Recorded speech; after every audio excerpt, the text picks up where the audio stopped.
I pulled into my parents' driveway in Scottsdale with my dear wife Sarah next to me, her hand resting on my knee. 40-plus cars lined the street. A catering van from Postino sat in the driveway, back doors open, staff unloading trays. Through the living room window I could see new patio furniture, teak wood set with navy cushions and a matching umbrella. A photographer was unpacking equipment by the side gate. I did the math automatically. Catering for 40 people at $30 per plate minimum, $200. Patio set, $500 easy. Photographer, $500 starting rate. Open bar. I could see being set up in the backyard, another $600. Total, at least $3,800. Last Tuesday, I'd wired my parents $3,400 for what Dad called an urgent property tax situation. The county was threatening a lien, he'd said. Had to be paid immediately. I pulled out my phone and texted Dad, "Party looks expensive. Property tax was urgent, remember?" Sent. No response. "You ready?" Sarah asked. "No, but let's go." We walked up the driveway. The front door opened before we reached it. Chase stood there, champagne flute already half empty, wearing a linen shirt that probably cost $120. He was 28 today, still living in Mom and Dad's basement. "Marcus, didn't think you'd show. Corporate slave got time off?" "Happy birthday, Chase. Did you bring the Sony 85mm lens? The one I texted you about?" I said no. He turned to his friend standing behind him. "See, I told you. Mr. Six Figures can't spare $1,800 for family." Before I could respond, Mom appeared, wiping her hands on an apron. "Marcus, Sarah, finally." Not a hug, not a smile. "The turkey is almost ready, but the gravy needs attention. You're so good at fixing things like that." Not. "Thank you for coming." Not. "So glad you're here, but you're useful." "Where should we put the gift?" I asked, holding up the card I'd brought. "Oh, just anywhere. Kitchen counter, maybe. I really need you to check the oven thermometer. I think it's reading wrong." Sarah squeezed my hand. She felt it too. The role. The function. The expectation that I'd arrived not as a guest but as unpaid staff. "I'll check it in a minute," I said. "Let me say hi to people first." I walked past her toward the backyard instead. The party was in full swing. String lights hung overhead. The new patio furniture formed a seating area around a fire pit I didn't remember them having. A bartender in a black vest was mixing drinks at a portable bar setup. The photographer was shooting candids of Chase with his friends.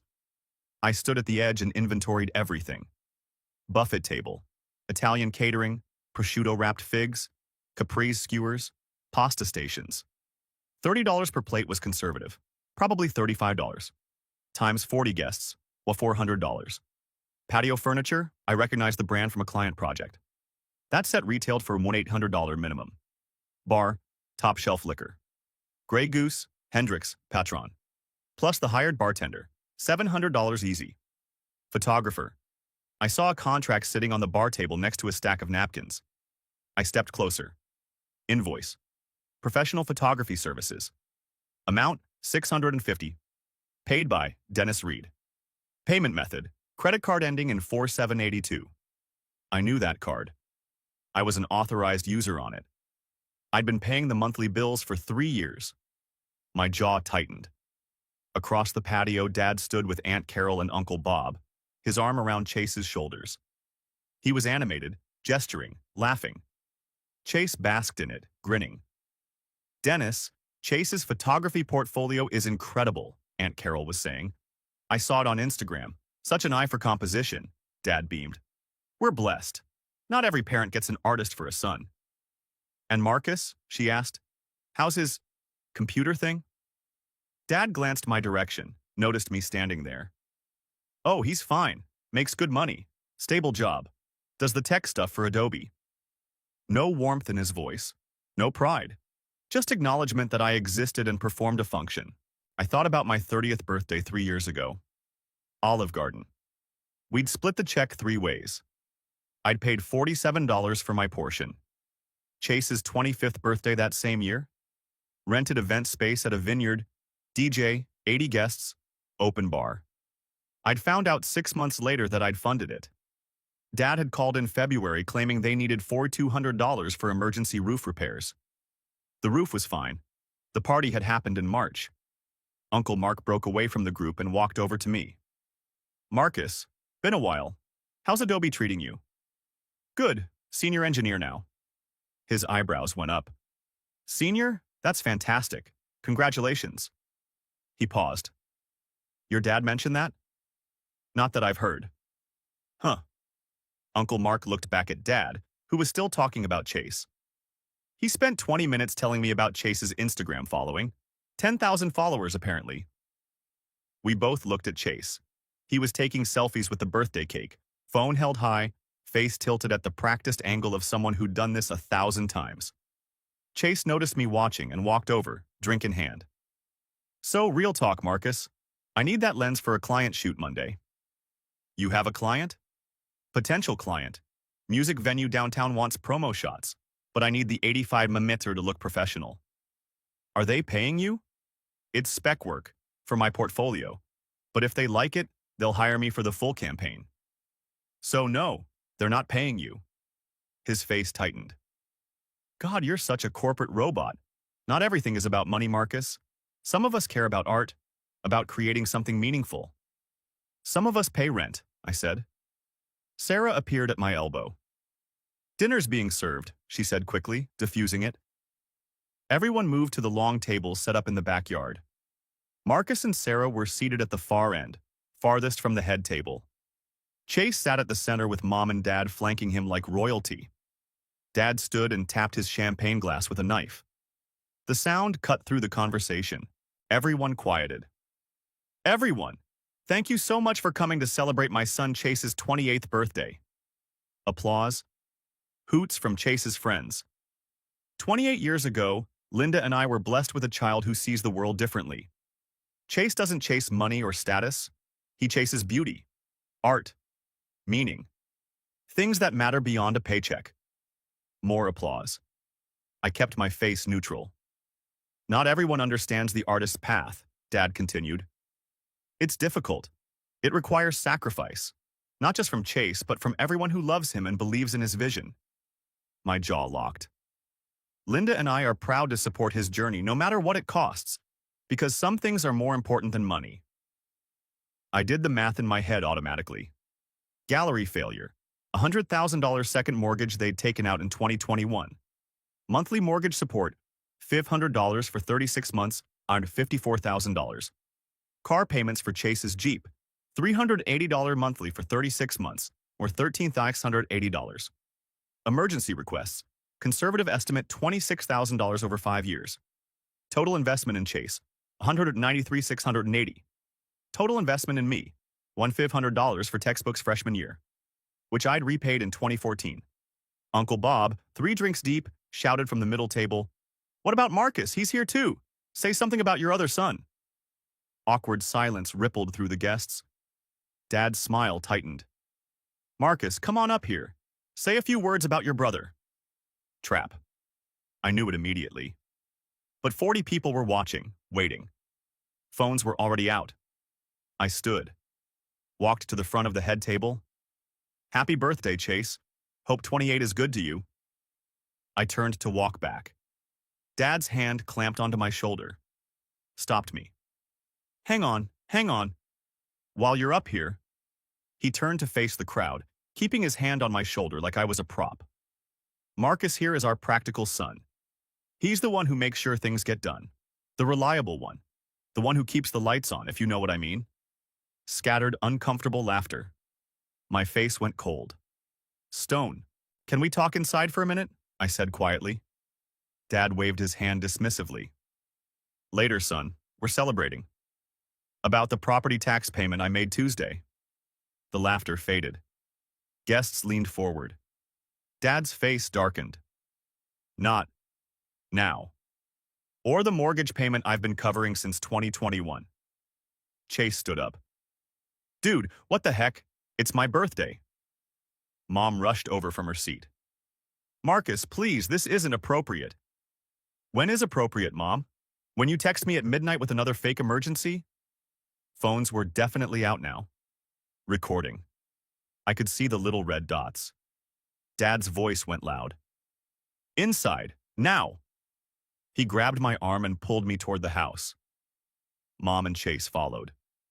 The kitchen door slammed behind us. Dad spun around, finger pointed at my chest. How dare you embarrass me in front of my entire family? Embarrass you? You just told 40 people my purpose in this family is to fund Chase's lifestyle. Because it is your purpose. You want the truth? Fine. Here's the truth. He stepped closer. I could smell the scotch on his breath. You and Chase are built differently, Marcus. You're logical, practical, unemotional. You don't need support. You just execute. You handle things. That's who you are. And Chase? Chase is an artist. He's sensitive.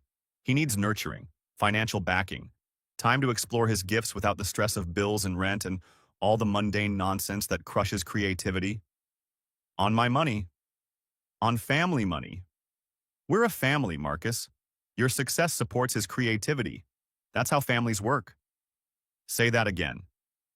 Dad didn't hesitate. Your job is to work. His job is to create. That's how this family functions. It's balanced. I pulled out my phone, opened the Notes app, started typing. What are you doing? Mom asked. Documenting this conversation, for my records. You're making a scene over nothing, Dad said. We asked you for help. That's what family does. We help each other. I looked up from my phone. How much help have you given me? We raised you. I paid my own college, $67,000 in student loans. Paid them off by 2018. I bought my own car. I pay my own rent. You gave Chase a brand new Hyundai for high school graduation. You paid his art school deposit. You took out a $100,000 mortgage to open him a gallery that failed in 11 months.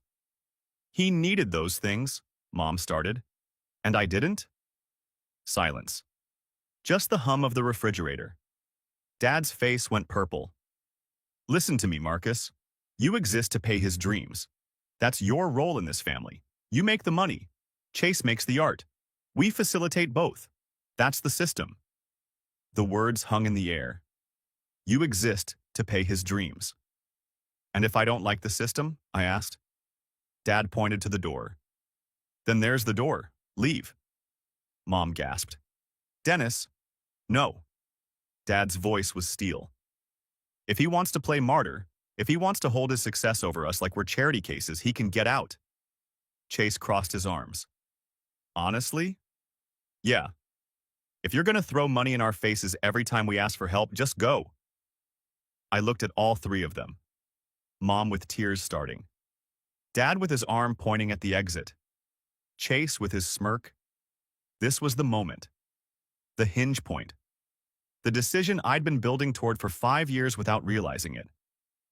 I pulled out my phone again, opened my banking app, started tapping. What are you doing? Mom's voice went shrill. Accepting your terms. Tap, tap, tap. Scheduled transfer for mortgage assistance, $1,500 per month. Canceled. Dad's eyes went wide. You're bluffing. I turned the screen to show him. Confirmation message. Transfer canceled. Canceled 10 seconds ago. Tap, tap, tap. Car payment for Chase's Jeep Wrangler. Due December 1st. 13 days from now. $380. You're on your own. What on earth, Marcus? Chase started. Tap, tap, tap. Joint checking account I'm an authorized user on. The one you use for groceries. Remove myself. Right now. Done. Mom shrieked. Actual shriek. Tap, tap, tap. Family phone plan. It's under my name. I'm canceling Chase's line effective Monday morning. I walked to the door, stopped, turned back. You said if I hate it, there's the door. I met Dad's eyes. I'm gladly leaving. Good luck paying the $180,000 I've been covering for the last 5 years. I opened the door. Sarah was waiting by the car, keys already out. Behind me, Dad's voice. You will regret this. I slammed the door. The sound echoed across the backyard. Guests were standing now, watching through windows, filming through the glass. Sarah and I got in the car. She started the engine. As we pulled away, I could see them through the kitchen window. Dad shouting, Mom crying. Chase pacing. And I felt nothing. No, that wasn't true. I felt light. Next morning, I woke to my phone vibrating continuously on the nightstand. The screen lit up again and again, buzzing like an angry wasp. 26 missed calls. I picked up the phone. Sarah was already awake next to me, scrolling through her own. Breakdown of missed calls. Dad, 11. Mom, 9. Chase. 6:19 text messages. 11 voicemails. Your Aunt Carol texted me, Sarah said, not looking up. Quote, tell Marcus to call his mother. Family emergency. There's no emergency. I opened the text thread chronologically. Watched the panic escalate in real time. Dad, 11:23 p.m. Answer your phone now.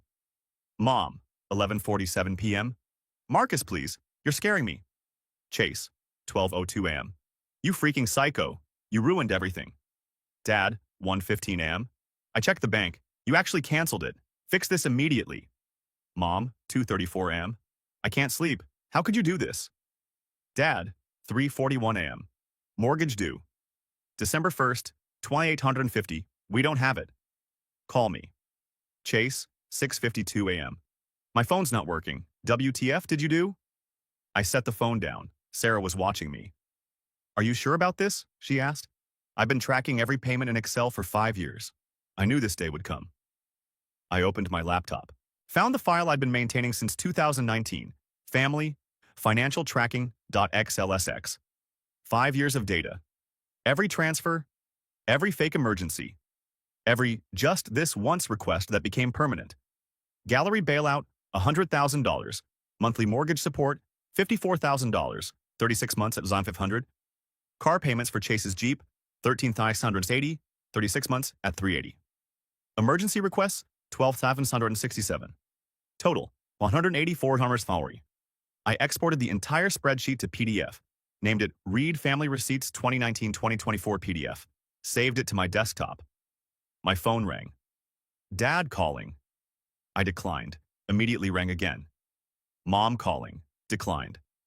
Text notification. Chase. At least let me explain. Call me. I blocked the number. Then blocked Chase's Instagram, his Facebook, his email.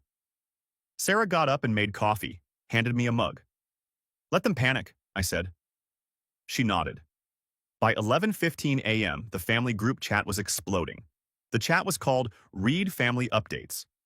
52 members. Aunts, uncles, cousins, second cousins, everyone. I scrolled through the messages that had piled up while I'd been ignoring my phone. Mom, posted 9:23 a.m. Please keep our family in your prayers during this difficult time. We're facing a serious financial crisis due to unexpected circumstances. Aunt Carol. Oh no, what happened? Mom. I'd rather not discuss publicly, but we may lose our home. 10 comments in rapid succession. All variations of praying for you, and how can we help, and so sorry, Linda. She was baiting sympathy, building the narrative. Mom, posted 10:47 a.m. For those asking, Marcus has decided to cut us off financially with no warning. We're facing foreclosure. Cousin Jessica. Wait, Marcus was paying your mortgage? No response from Mom. Chase, posted 11:03 a.m. My brother threw a tantrum at my birthday party, embarrassed our entire family, and canceled all our bills out of spite. That's who he really is. Cousin Mike. What actually happened? Chase. He couldn't handle not being the center of attention for one night. Ruined my birthday. Ruined our family. Sociopath behavior. I read it all. Didn't respond. Just took screenshots. One after another. Saved them to a folder labeled Family Lies. You should defend yourself, Sarah said, reading over my shoulder. Not yet. Let them build the narrative. The bigger the lie, the better the truth looks when I drop it. At 11:34 a.m., Uncle Mark entered the chat. Uncle Mark.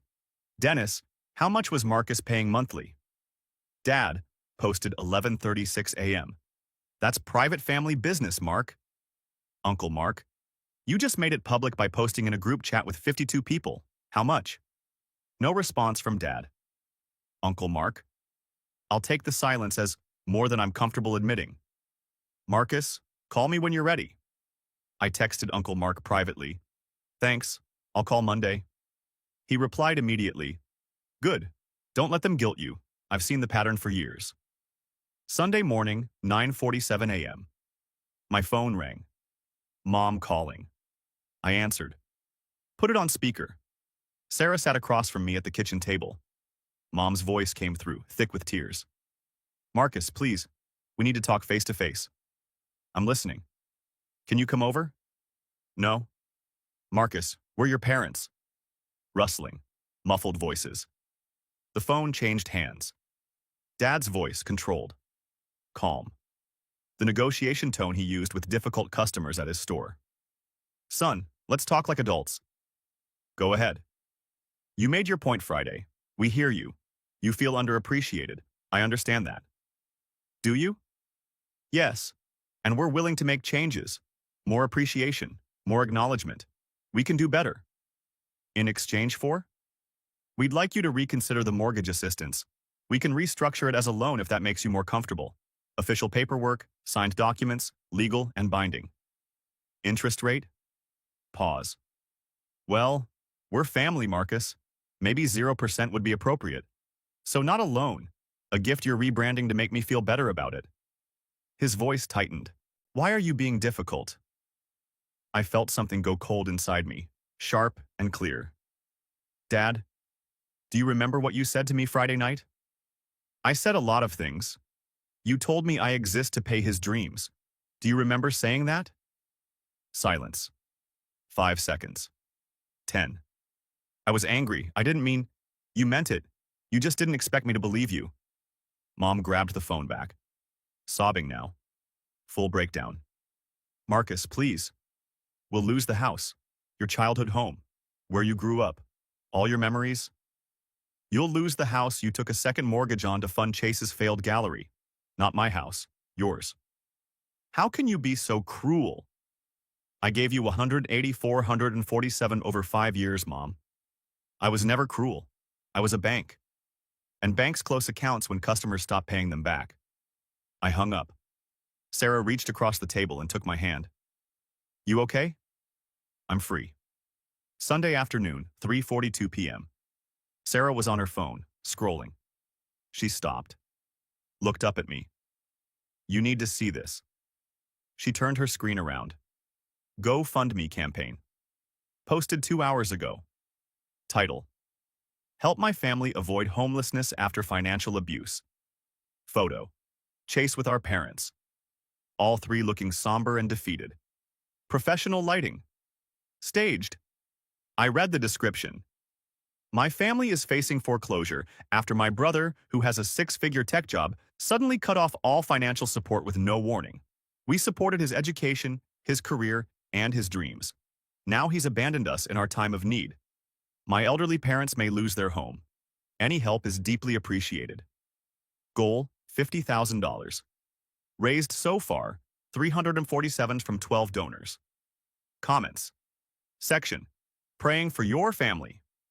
Family should always come first. God will provide. But also, why were you depending on your brother? 3 upvotes. Get a job, maybe? 7 upvotes. This sounds like there's more to the story.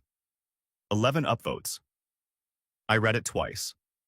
Financial abuse. Abandoned us. Supported my education. Are you going to respond? Sarah asked. Yes. Publicly. I opened my laptop. Went to the GoFundMe page. Logged in. Clicked the comment button. Typed, Marcus Reed here. The 6-figure tech job brother mentioned above. Here are the facts. 1. I paid my own college tuition, $67,000 in student loans. Repaid in full by 2018. 2. I have given my parents $184,147 over the last 5 years. I have receipts for every transaction. 3. That $50,000 you're asking strangers to donate? I already gave my parents $100,000 for a gallery that closed in 11 months due to mismanagement. 4. At my brother's 28th birthday party, my father told me, quote, "You exist to pay his dreams." 5. I am not abandoning anyone. I am simply stopping voluntary donations. Chase, get a job. You're 28 years old. Posted. I refreshed the page. My comment appeared at the top. Within 10 minutes. 47 upvotes on my comment. 89 new comments on the campaign, most asking Chase to explain. Multiple people demanding receipts from Chase to prove his story. At 4:03 p.m., the entire GoFundMe campaign was deleted. Gone. Like it never existed. But I had screenshots. Monday morning, 8:15 a.m. I was making breakfast when my phone rang. Uncle Mark. I answered. I talked to your dad for 2 hours yesterday, Uncle Mark said without preamble. And? He's drowning, Mark. Second mortgage balance is still $98,000. Monthly payment on that loan alone is $1,450. Combined with the original mortgage, they're paying $2,050 every month on a fixed income of $3,400. I know, I've been covering the difference. For how long? 3 years of consistent monthly payments.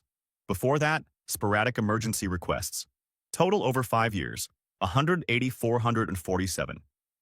Uncle Mark whistled. Long and low. Jesus Christ, and they're mad at you? Apparently. Your dad asked me to lend them money yesterday. Straight up asked for $5,000 to get through the next 2 months. What did you say? I said no. Told him to sell the house and downsize to something they can actually afford. Pause. You did the right thing, kid. The hardest thing you'll ever do. But the right thing. My throat tightened. Doesn't feel right. Because you love them. But love doesn't mean being their ATM forever. Love doesn't mean sacrificing your future for their bad decisions. I didn't respond. Couldn't.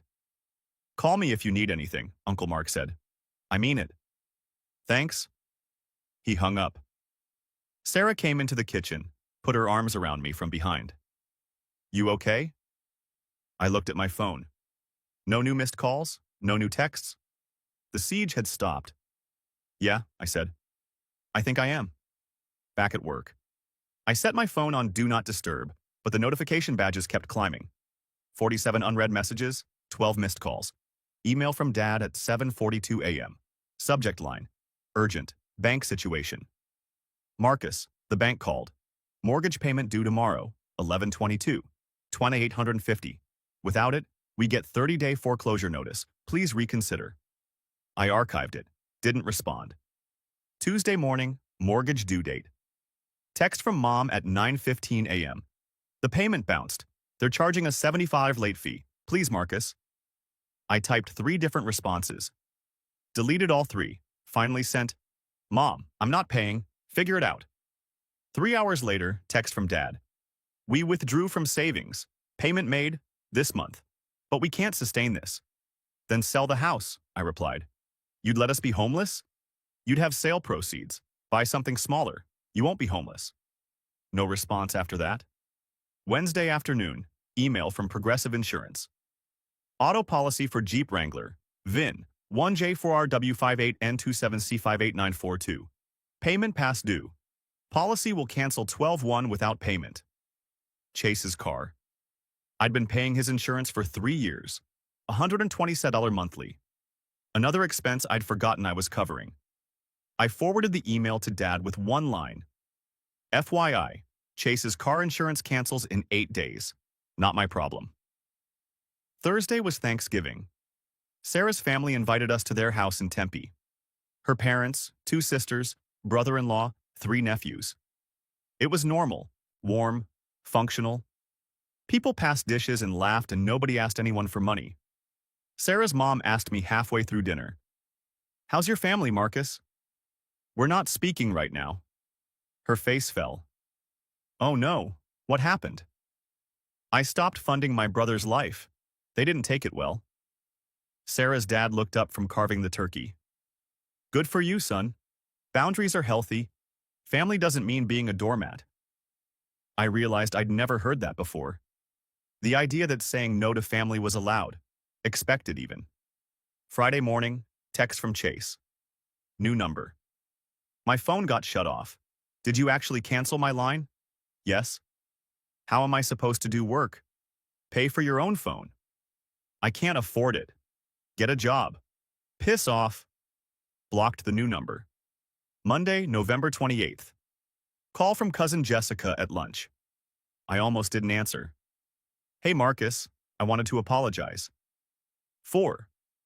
Believing your mom's story without asking for yours. I saw your GoFundMe comment. Is that all true? $180,000? Yes, I have receipts if you want to see them. Jesus, I had no idea. Long pause. Your dad called me yesterday, asked if I could lend them $5,000, quote, just until Chase gets on his feet. What did you say? I said no. I have 3 kids and a mortgage, but he made me feel guilty about it, like I was abandoning family. That's his specialty. He's calling everyone Marcus, Aunt Carol, Uncle Bob, even my mom. He's going down the entire family tree asking for money. The family was fracturing. I could feel it through the phone. Tuesday, email from Aunt Carol. Marcus, I'm disappointed in you. Your parents are suffering and you're being vindictive. This is not how family acts. I read it twice, didn't respond. 10 minutes later, Uncle Mark replied all. Carol, Dennis asked Marcus for money for 5 years and got $180,000. Now Dennis is asking US for money. When does it end? The problem isn't Marcus. Aunt Carol removed herself from the email chain.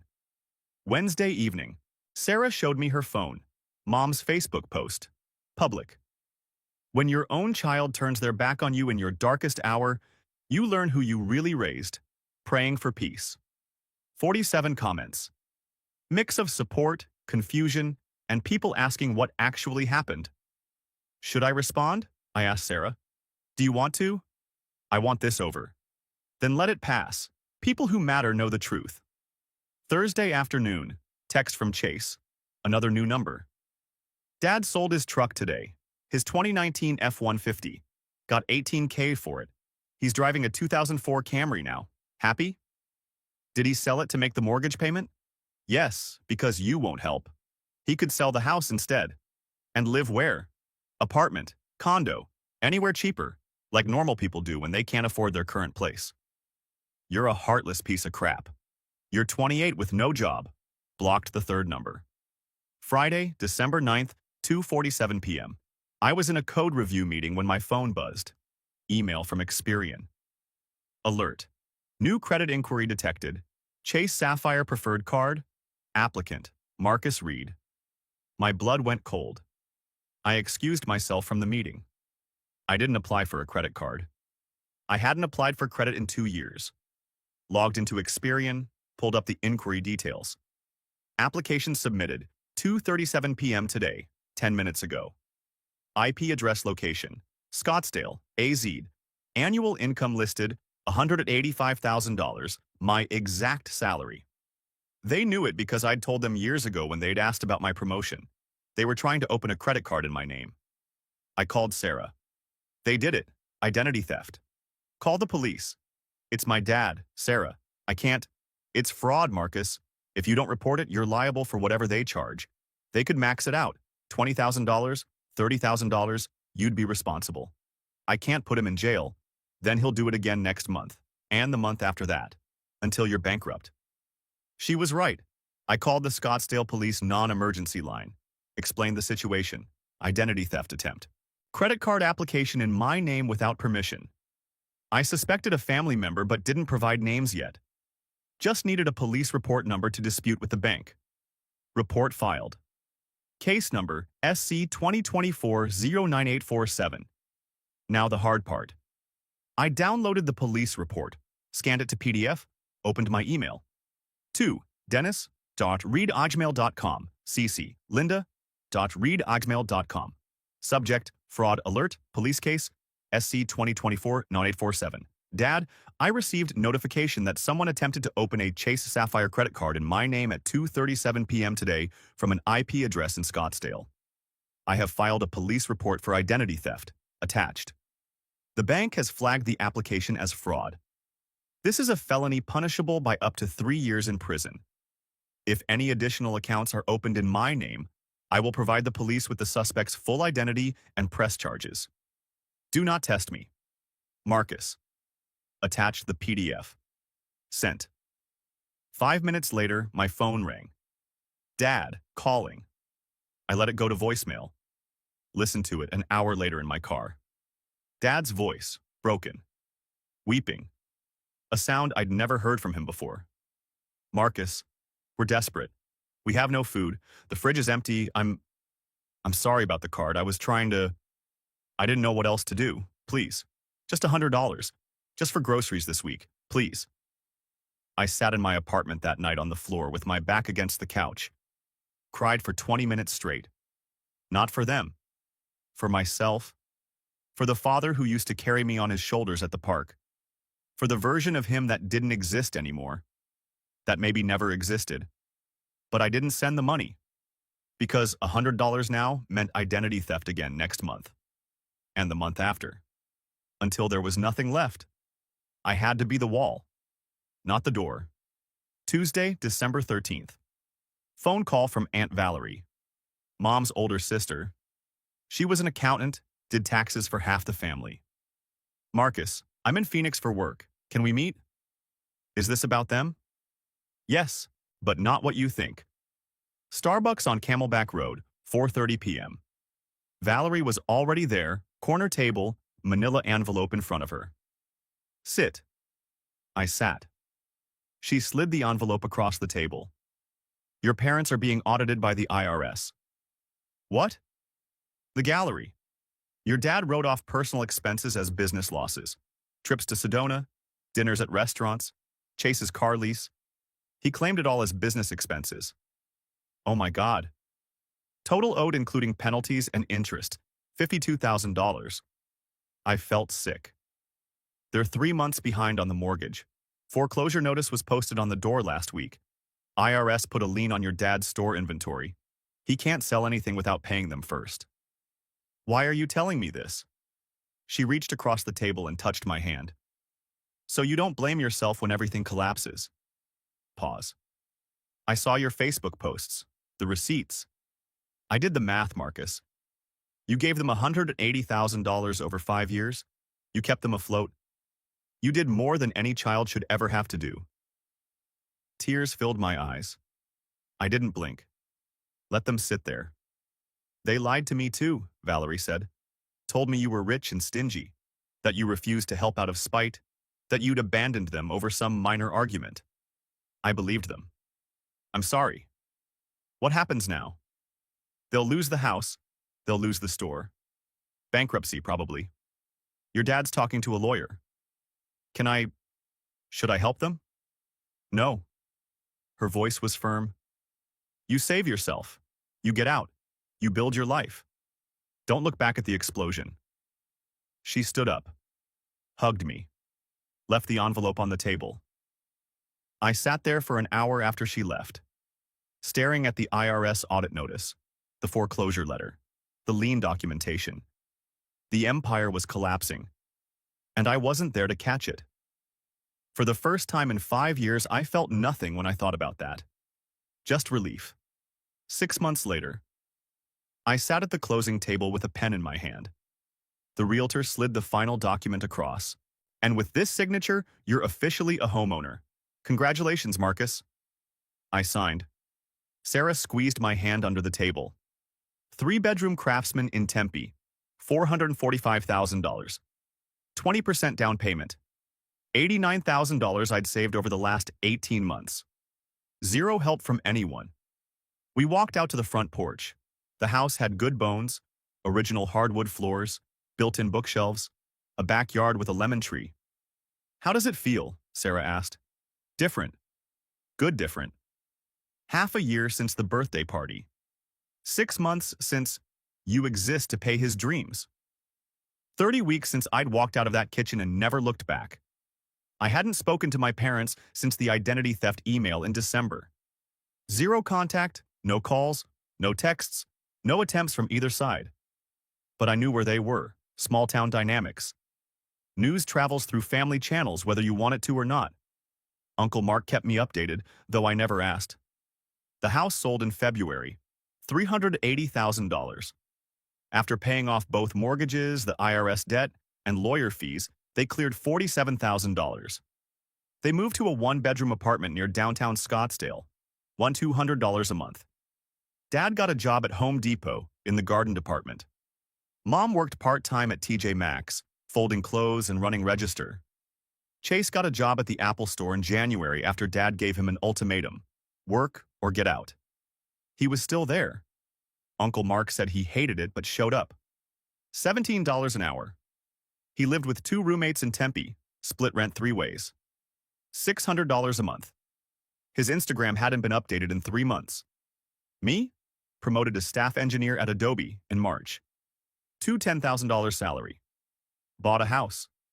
Sarah moved in last week. Engagement ring hidden in my closet behind the winter coats. Planning to propose next month at Sedona. Everyone survived. Without my money. Month later. I was at Safeway in Scottsdale, picking up groceries before heading to Sarah's parents' house for dinner. Cereal aisle. I reached for a box of Cheerios, turned the corner into the soup aisle. Froze. Mom and Dad. 15 feet away. Standing in front of the canned soup section.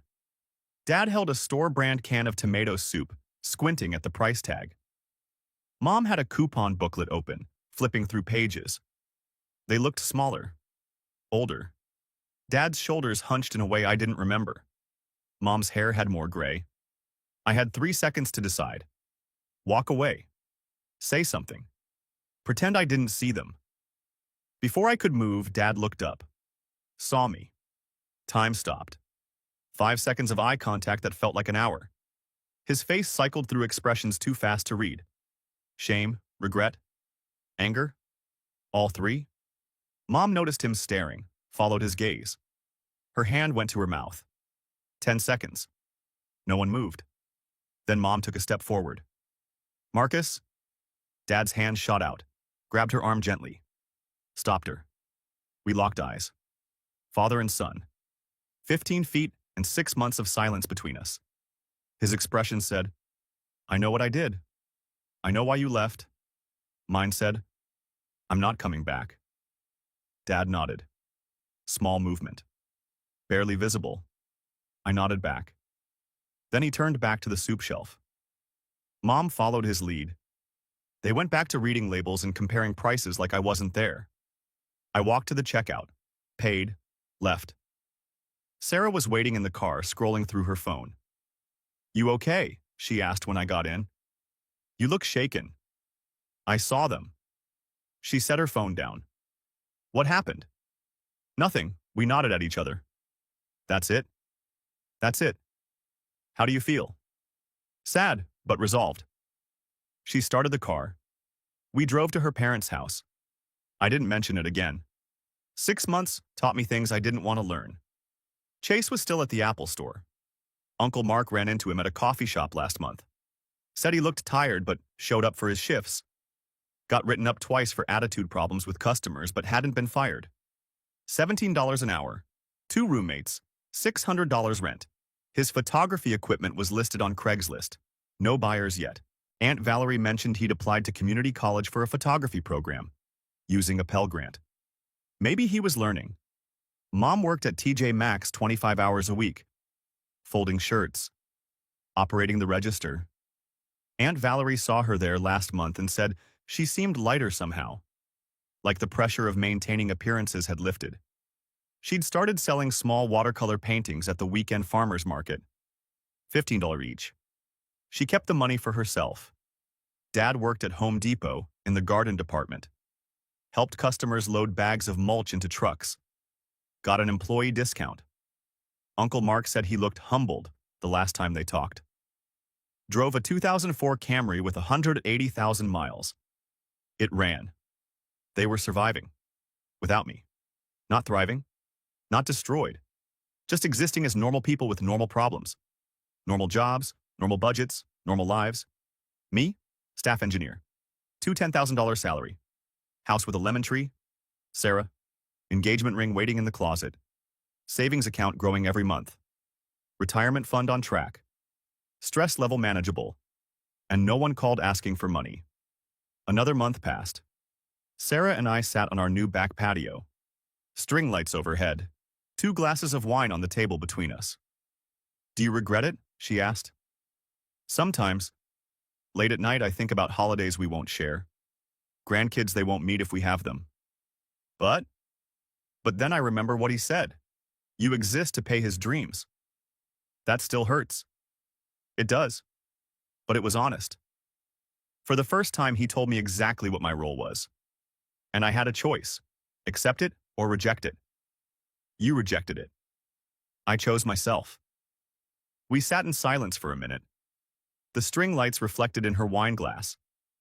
They're learning to survive without me, I said. Dad's working. Mom's working. Chase is working. That's not destruction. That's growth. 30 years late, but still growth. Do you think you'll ever reconcile?